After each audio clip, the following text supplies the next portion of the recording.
ดสู้มือนี่บ่ได้คิดให้เจ็บหัวเอากุมพันมาเป็นผัวสัวดีกระป๋อง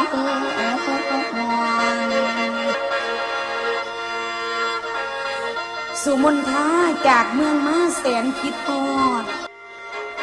หรือบัดนี้สินใส่ไปทางหน้าคันอาสาออกก่อนคอยสังจรดุงดันไปตามคนดอกบ่อถอยเดินมาหอดโคกคอยดงสมอยดอกยามแรงนี่แล้ว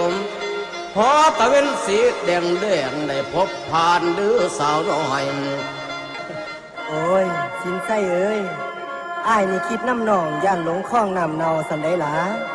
อ้ายนี่คิดย่านแต่เจ้าไปหลงส่วนเยื่อม่านสิเฮ็ดหยังทำหยังก็ให้ตัดสินใจคักๆได้น้องเอ้ยสนุกตั้งแต่งอ่างแห้งสร้างกับบ่อปานสู่มนท้าอยากได้นั้นอยากได้นี่กลุ่มพันแลนหัวถลำแนวว่าเอาเมียงามต้องเฮ็ดตามใจเจ้าย้ำเมื่อสู่มนท้าเว้าบักหัวขาวเฝ้าฟังบอกขึ้นข้าคือข้างทางคอยต้องวองไว้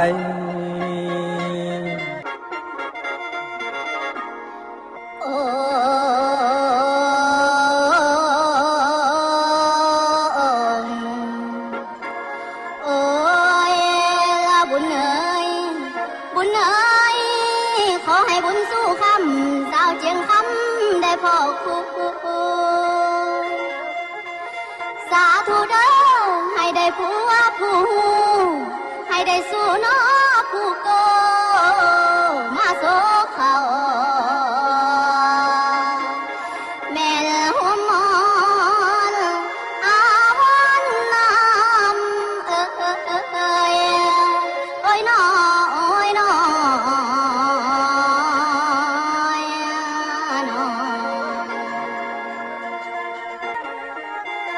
พี่น้องเอ๋ย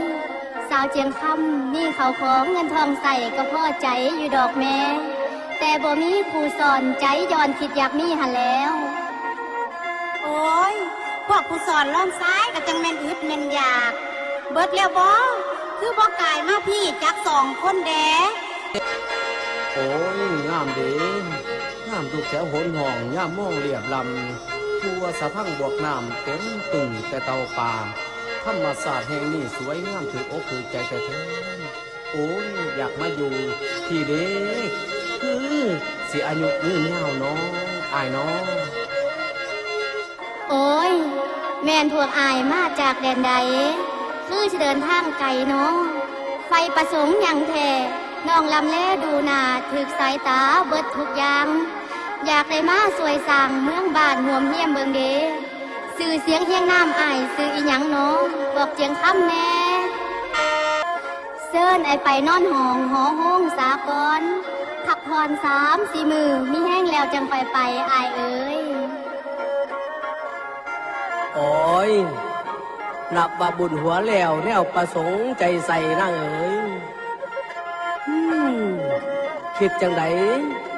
ขั้นแม่นได้จังสั่นกับบุญสั่งตั้งแต่หลังก็เป็นบุญหัวอายแล้วไปคัดสั่นกับผ้าอายไปขอบใจหลายๆนะใจค่ำนะ